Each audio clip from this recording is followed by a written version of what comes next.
Hello and welcome to Less Cultivation, More Closing, presented by Capture Higher Ed. My name is Kevin Bauman. I am the Director of Philanthropic Initiatives here at Capture Higher Ed. I am pleased that you are joining us today, and I am pleased to be your host for the next 30 minutes that we spend together. A little bit of housekeeping before we jump in. Know that all lines have been muted. If you have questions, please use the chat function in today's presentation to submit any questions. We will work to get to as many questions as possible. If this is your first time tuning in, and for our Capture veterans, know that our advancement webinars generally last about 30 minutes. And so we try to condense as much information as we can into the next 30 minutes, knowing that you are busy and need to get back to closing more gifts. But if we can't not get to your question in the next 30 minutes, know that we will be happy to follow up and make sure that all questions get answered. A little bit about Capture before we jump in today. You will see some Capture branded images today. Just know that that really is because we have permission from our clients to use those. We don't intend on turning this into a Capture commercial, but you will see a bit of Capture branded images. If you're tuning in for the first time, again, know that Capture has actually tracked over 50 million visitors to university websites all across the country. And we're going to use some of that data to present to you today about behavioral intelligence. So let's jump in. With 30 minutes, why are we here today? Well, when we saw registration for this webinar, two very distinct groups stood out to us. First was a group of frontline fundraisers and prospect researchers who are facing a number of disruptions on campus. It may be that your travel budget has been cut and you can no longer physically be in front of donors, or you actually cannot get on a plane in today's environment. It may be that budgets in general are cut, or it may be that your institution has gone as far as furloughs in their budget shortfalls, and you physically have less time to do your work, but you still are expected to maintain your annual goals in that shortened, condensed period of time. And so frontline fundraisers and prospect researchers, we saw you register for this webinar knowing that we need to shorten that discovery and that cultivation cycle, and we'll get into that. How do we shorten those two to get us directly to that solicitation phase where we can close more gifts in this condensed period of time? The second group that we saw were advancement leaders. And advancement leaders across the country are faced with challenges on campaigns that they may be launching or in the middle of. And rather than being able to simply hire more gift officers, which traditionally was the answer, where if we needed to raise more, we can hire more gift officers to bring in more dollars. Well, with furloughs and budget shortfalls, many of those come with hiring freezes as well. So our traditional methods of raising more on campus simply are no longer viable, or quite candidly, fiscally prudent, even in a traditional environment. And so we're going to address how advancement leaders can use behavioral intelligence to better allocate tools to resources, tools to gift officers to help them get to that solicitation phase sooner and close more with existing resources. So let's talk about gift officer efficiency. We can no longer hire more gift officers, and so in the absence of hiring more gift officers, most institutions are turning towards evaluating gift officer efficiency and better understanding how do we give gift officers the tools to make them more successful in the existing environment. And so today, as many of you signed up for the webinar, you noticed that we're going to focus on gift officer efficiency as it relates to shortening the gift cycle. So how do we get to the actual solicitation phase sooner? And the answer to that is by condensing the discovery phase and condensing the cultivation phase by making that phase more meaningful and direct. We're going to get into this in three different ways today. The first is we're going to talk about assigning prospects who are actively looking into gifts. Now, in the plan giving space, we know that 2/3 of the plan giving decision is actually done before an alum reaches out to the institution. And so the ability to identify those alumni who are going through the decision-making process actually allows us to identify prospects who are maybe 1/3 or 2/3 of the way already through their decision-making journey. And so assigning prospects who are 2/3 the way through their decision-making journey allows us to assign prospects actively looking into gifts that are actually already closer to that solicitation stage. The second way we're going to address it is by identifying meaningful points of affinity. So for my frontline fundraisers who are on the webinar today, know that we're going to talk about ways to better understand how prospects who are in your portfolio are engaging with your institution quietly on your website, and give you the information to then use that information to get in front of that prospect when they're at an event, or maybe reach out to that prospect with information on the tennis team, a little foreshadowing to one of our prospects that you'll meet later. But these individual meaningful points of affinity that allow gift officers to move these relationships forward faster through meaningful outreach. And then number three, I know we're not supposed to have favorite children, but I will say that if I had to have a favorite child, number three is my favorite child today. Allowing prospects to actually request a gift officer reaches out. And so taking the traditional model of discovery, cultivation, solicitation, gift close, and stewardship, and turning it on its head and saying, how do we allow alumni to actually raise their hand and say, I would like a gift officer to reach out about supporting student scholarships, or I would like a gift officer to reach out about endowing the institution in my estate plans. Turning that model on its head allows us to get to that solicitation phase much sooner and almost directly. So for my frontline fundraisers and prospect researchers, please pay special attention to some of the digital forms that you're going to see later in today's presentation. Now, before we get into shortening the gift cycle, let's talk about what it looks like today. So the study that you see on your screen right now is a study that we did with a major state institution. The study is actually available for download. We'll put up a link that you can click to then go on and download this study. You can read the full study yourself. But the study was done with a major state institution, and we monitored gift officer outreach of 5 different gift officers over the period of a year. And we analyzed how much of that gift officer outreach was actually focused on an alum who took a visit. Now, I know we all like charts that go up and to the right, but unfortunately, our chart goes down and to the left. You'll notice that on the far right-hand side of the screen, 76% of gift officer outreach was actually focused on alumni who never even responded. And unfortunately, in the middle of your screen, you'll notice 15% of gift officer outreach was actually focused on alumni who declined a visit. And the remainder of that is that only 9% of gift officer outreach was focused on alumni who took a visit. Now, that doesn't mean that everyone they visited then went on and gave. Really, it was only 9% of gift officer outreach was focused on alumni who took a visit. So what we're facing today is gift officer efficiency of only 91%, or said another way, 91% inefficiency for our gift officers.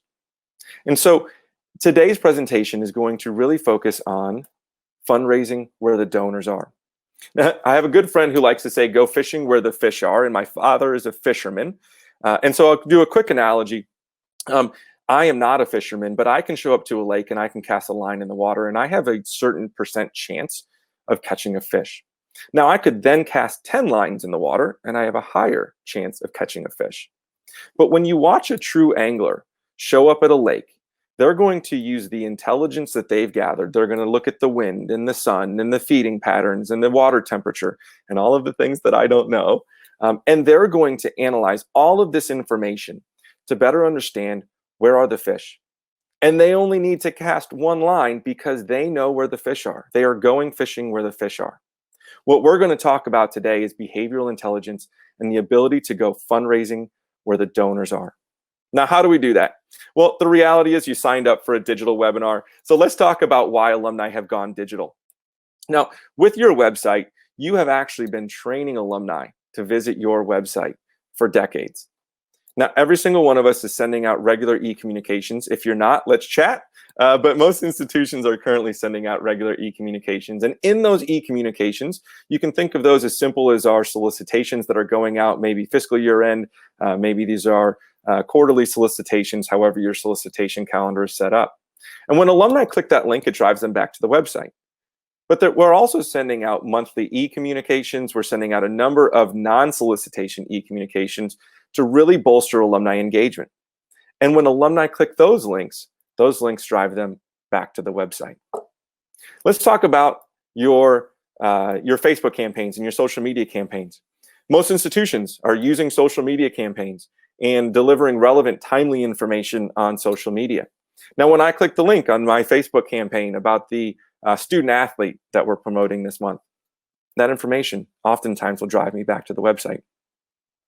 Institutions more and more are using digital ads to greet alumni when they're out browsing the internet. So they're not directly on your website, they're not on your social media presence, but maybe they're on, in this example, ESPN. And delivering that digital ad, which I'll expand for you there, delivering that digital ad. And when I click that digital ad, it drives me to the website. And finally, you have alumni who have been taught for decades to simply come back to the website as your primary source of information. So what's the most recent happenings on campus? Did the volleyball team win last night? All of those sorts of things. Alumni have been trained to come back to your website organically. And so for that reason, your website has actually become the central digital asset for an institution.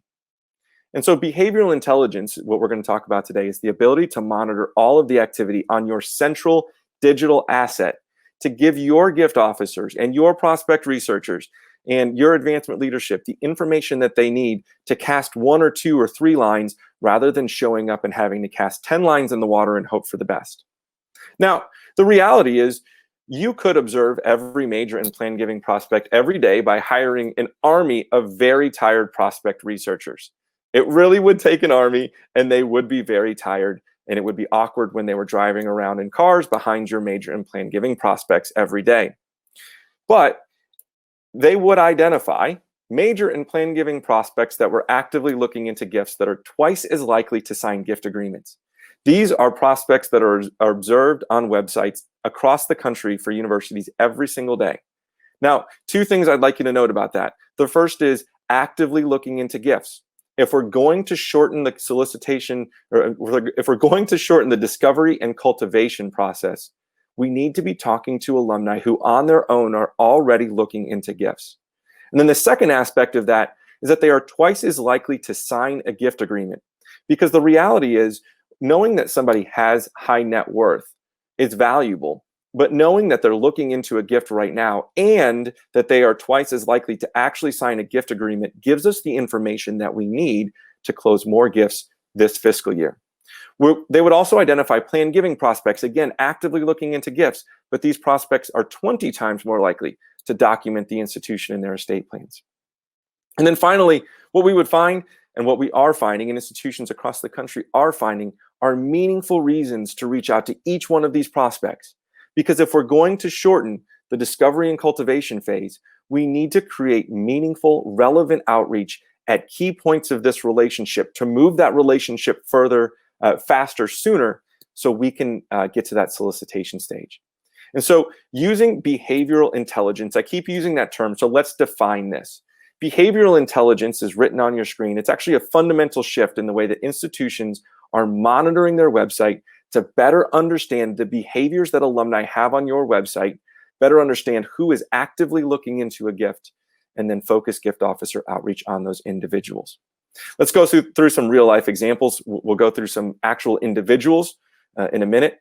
But as a gift officer, imagine if your portfolio was completely made up of prospects who were on the website today actively looking into endowing scholarships, or prospects that were made up of prospects that were on your website actively looking at including the institution in their estate plans. For my prospect researchers, what if you knew every single time that a high net worth individual who was unassigned visited the website and did a key activity? Maybe it is looking into the stadium renovation, or maybe it's simply looking into the entrepreneurship center so we can develop that relationship. That's behavioral intelligence. It's understanding the behaviors on your website, taking that intelligence and more narrowly and intentionally focusing gift officer outreach on alumni who are going to sign gift agreements this fiscal year. Let's talk about how alumni are leveraging your website. So every single day, alumni are coming back to the website. We talked about that they're coming back to read articles. We're driving that activity there. But alumni are coming back and they're doing things like, did the athletics team win last night? Did the volleyball team win last night? What's happening at the entrepreneurship center? You can see some other examples there. Fascinatingly enough, over 80% of alumni behaviors are actually not on advancement pages. because alumni have a relationship with the institution.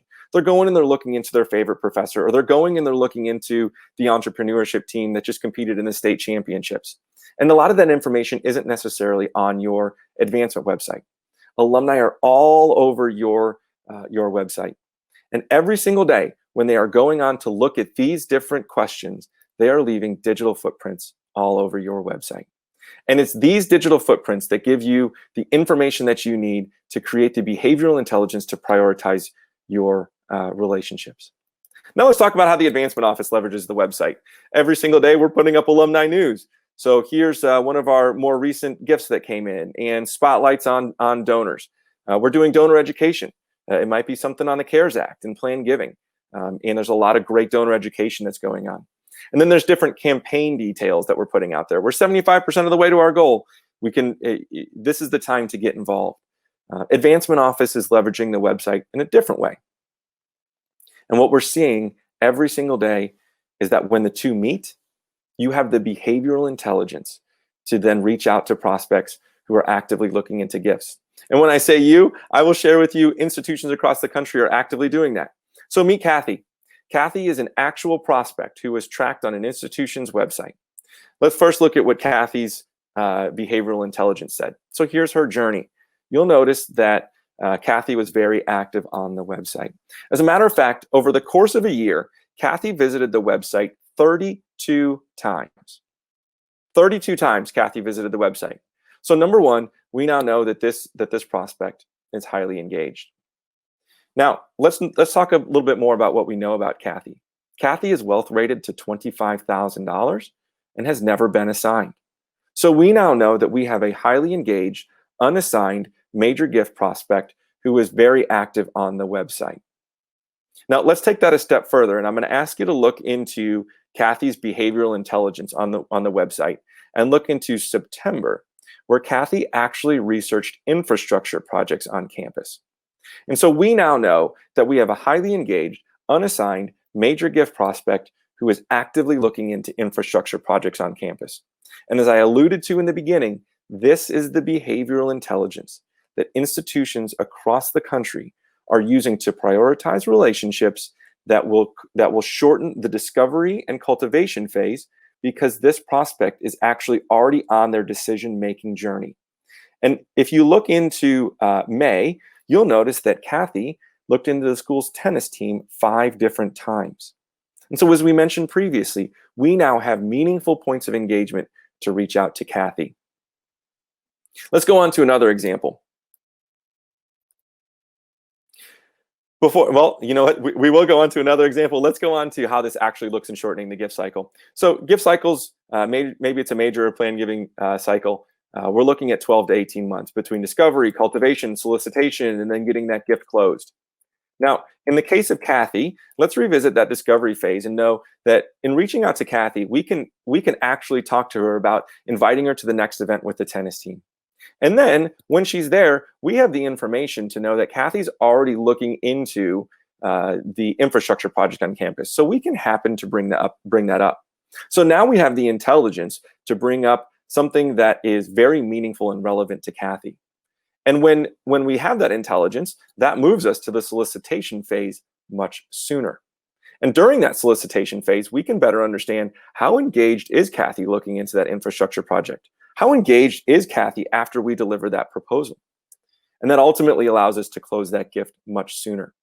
And so what you can see is we are shortening the discovery phase, we're shortening the cultivation phase, shortening the solicitation phase, and getting to that gift closed much, much, much sooner. So let's jump into another example. These are the national insights that we're finding from prospects all over the country. This is Robert. Let's look at Robert's actual activity. Robert has already given $20,000 to the institution, and for that reason, he is assigned to the gift officer. But when we look at Robert's actual activity, we notice that Robert's looking in the football team captains, the senior art project showcase, the president's blog, and homecoming. Now, interestingly enough, this gift officer has a very tough time better understanding how to engage Robert, because Robert lives across the country and he's difficult to engage because of that distance. But we now have the behavioral intelligence to find meaningful ways to reach out to Robert to advance our relationship sooner. So for my frontline fundraisers who are tuning in today, these are the insights that institutions all across the country are providing gift officers to help them move their relationships from that cultivation phase to that solicitation phase in a much shorter period of time. Let's look at one more from Plan Giving. So this is Amy. And Amy actually visited the Plan Giving site in July. And then you'll notice over the next 2 weeks, Amy went to the Alumni page to look into student scholarships. Now, I believe this is actually a study abroad scholarship that Amy was looking into. And then by the beginning of August, she returned to the Plan Giving site to download multiple resources about including the institution in her estate plans. Again, the behavioral intelligence. These behaviors give the gift officer the intelligence that they need to reach out to Kathy, who is already further down the decision-making process. And in today's day and age, where we need to engage alumni who are going to sign gift agreements this fiscal year in a shorter period of time with fewer resources at our disposal, engaging alumni who are further down their decision-making journey is critical. So are Kathy, Robert, and Beverly the only visitors that are on the institution's website? Of course they're not. What we know is that about half of all major gift prospects are active on the institution's website. You read that before. And we know that they are twice as likely to put ink on a gift agreement. Again, we're talking about signing MOUs this fiscal year. Let's talk about plan gifts. We know in Plan Giving, 4 out of 5 alumni who are using the Plan Giving site, again, who are going 2/3 of the way down their decision-making process, have never been assigned. And if we're going to start closing more gifts in a condensed period of time, we need to start engaging the 80% of alumni who are using your Plan Giving site, who are unassigned and going through their decision-making process. Very exciting stuff when it comes to behavioral intelligence, but it's not just behavioral intelligence that institutions are using, because there's a lot of alumni who are on your website. What it really comes down to is behavioral intelligence and marketing automation. Now, if marketing automation is a new term to you, I would be happy to elaborate on how Fortune 500 companies have been using marketing automation for years, near decades. It actually goes back to the 80s. If that's a conversation that you're interested in having, let's have that conversation and we can go into more depth with that. But today we're going to go into some actual examples on how behavioral intelligence and marketing automation is helping to shorten that discovery and cultivation process. Here's a great example. Marketing automation, triggering custom alumni messaging, and team internal alerts. Let's start with those team internal alerts. So you have alumni who you are driving to your website every single day. Now, we have covered this previously, that there are going to be e-communications, Facebook and social media communications, discovery, there's going to be digital ads, and there are going to be organic visitors coming to your website. Now, at the same time, behavioral intelligence allows you to identify those alumni. We met Kathy previously, and prioritize those relationships. But where marketing automation comes in is we then have the ability to deliver real-time visitor alerts to gift officers and to prospect researchers. We mentioned previously, it's not only the behavioral intelligence, but it's the ability to act on the intelligence that you're receiving that allows prospect research to prioritize these relationships in a timely fashion. It allows gift officers, here's another prospect coming to the website, maybe that individual's in my portfolio. It allows gift officers to receive alerts in real time. So these gift officers now have the ability to prioritize this relationship in real time. Behavioral intelligence and marketing automation is helping institutions all over the country shorten the gift cycle. The other aspect of marketing automation is going to be daily visitor alerts. So you can have all of the information that you need to know who was on your website yesterday, how many prospects within my portfolio, how many prospects that were not in my portfolio, but who are in my territory and meet my net worth requirements. All of that information is immediately available to you thanks to the marketing automation that you see underlined at the top of the screen there. So how does this help us combat gift officer inefficiency? Let's go back to the original slide that we had about only 9% of gift officer outreach is actually focused on alumni who will take a visit. Now, if we took that information and as a gift officer, I received information every single day on high net worth individuals who are actively looking into gifts on campus. That allows me to shorten the gift cycle because we're already engaging prospects who are further down their decision-making process and closer to signing an MOU this fiscal year. Now, the daily visitor report, how does that help us combat gift officer inefficiency? Well, as a prospect researcher, how helpful would it be to know every single major gift prospect who is active on the institution's website the night before, who is unassigned and actively looking into their individual point of affinity and or a gift on campus? These are the behavioral intelligence insights that institutions across the country are using to actually go fundraising where the donors are. Now, we're going to talk about one more aspect of marketing automation, and we're coming up on time here. But if we looked at one more aspect of marketing automation, when it comes to fundraising where the donors are, I mentioned that I had a favorite child. And that favorite child was number 3 on the introduction slide. And it was the ability for prospects to raise their hand and ask for a gift officer to reach out. Let's zero in on plan giving for this example. These are real examples. And what you see is an actual study that Capture did. And because we are monitoring every single page of the institution's website, we can better understand where alumni are actively visiting. Now, it may or may not come as a surprise that most alumni are not visiting your plan giving site. It just doesn't receive a lot of organic traffic. There are a lot of great companies out there that are driving traffic to the plan giving site using e-communications. But when it comes to overall share of traffic, your plan giving site simply will not receive as much traffic as, say, the athletics page, which is at the top, where donors are constantly going and seeing if the volleyball team won, seeing if the soccer team won, seeing if the football team won. So most alumni, left to their own devices, simply would not visit your plan giving site where most of your plan giving resources are. Now, behavioral intelligence and marketing automation together allow you to deliver that plan giving message where alumni are actually visiting, going fundraising where the donors are. So in this example, the main page, marketing automation allows you to display plan giving messaging on every single page of the institution's website where donors are actively visiting. I'll explain to you what you see there is a pop-up form that many of you have seen at institutions across the country, simply allowing alumni to raise their hand and ask for more information about including the institution in their estate plans. Maybe it's endowing a student scholarship.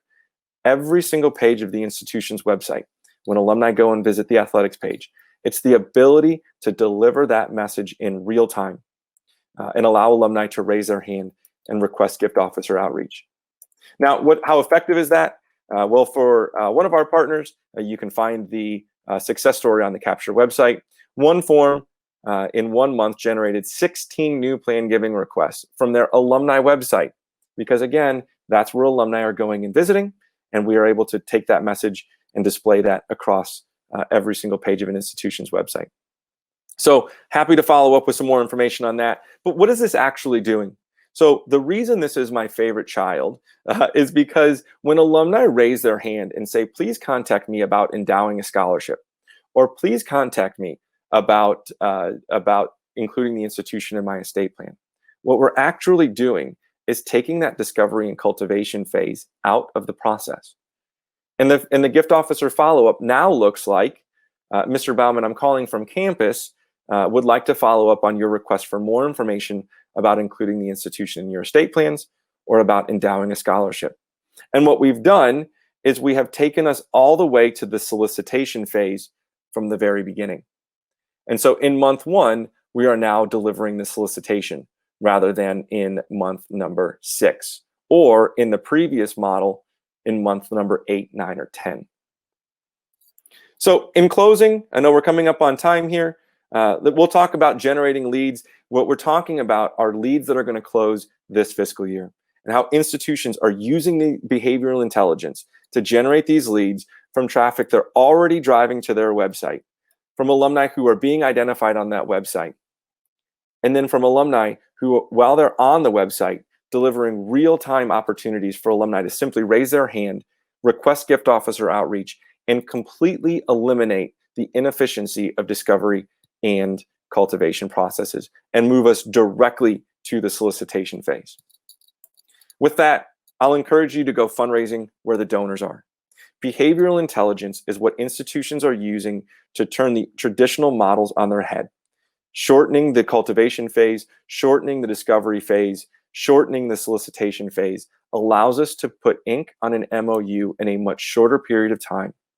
And as institutions are faced with increased budget cuts, travel restrictions, and campaign goals increasing, we are going to need tools that allow us to do more with less, the proverbial more with less. And the way to do that is to go fundraising where the donors are. So as we come up on time, I'll leave up the title slide again for less cultivation and more closing. Please visit us at Capture on the website so you can download all of the resources that you saw today. I'm sorry, I'm not sure if we left time for questions. So I may have to follow up with a number of you individually. Thank you for all the questions that came in today. But if we weren't able to answer your question, please know I will be happy to reach out and you will be hearing from me shortly. With that, thank you for joining Less Cultivation and More Closing. My name is Kevin Bauman, and this is Capture Higher Ed.